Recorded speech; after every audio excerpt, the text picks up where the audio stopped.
গোলাপ 100 পিস 800 টাকা, মানে 8 টাকা করে পিস। আর গাঁদা ফুল কত বললো?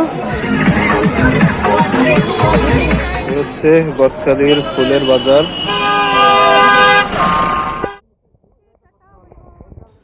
আপনাদের সবারই বিভিন্ন অকেশনের জন্য ফুলের দরকার হয়, তাই ফুলের দাম শোনাতে আজকে আমরা ট্রেনের ইঞ্জিনে করে চলেছি ফুলের রাজ্য গদখালিতে।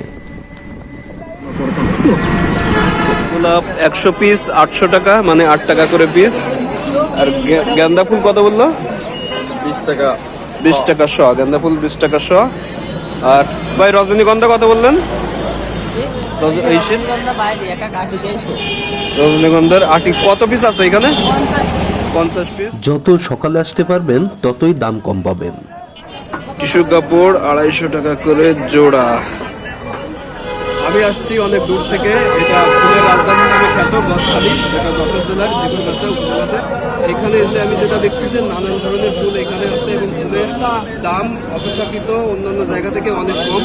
গদখালিতে ফুল এতটাই বিখ্যাত যে চার দোকানে বা ক্রাম বোর্ডের পরেও ক্রাম খেলা না হয়ে ফুল খেলা হয়। চারিপাশে শুধুই ফুলের দোকান, শুধুই ফুলের দোকান।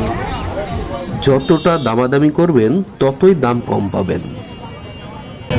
আমরাও এরপরে ফুল পার পিস 10 টাকা করে। ভাই এক আটিতে কতগুলো আছে ফুল? 100টা পিস, মানে আটি কত করে দিলে? এখন বিভিন্ন ফুলের বিভিন্ন রকম দাম। আমাদের যেটা ভালো এটা হচ্ছে দাম হচ্ছে 8 টাকা। 8 টাকা পিস। আচ্ছা, ভালোগুলোর হচ্ছে পিস 8 টাকা, তাই তো? 8 টাকা 9 টাকা করে। 8 টাকা 9 টাকা করে। আপনারা কিন্তু এখানে ফুল কিনতে আসলে আগে পুরো বাজেটটি ভালোভাবে ঘুরে তারপর দামাদামি করে ফুল কিনবেন, তাইলে আর ঠকার চান্স নাই। See you again. সবাই ভালো থাকবেন, ধন্যবাদ।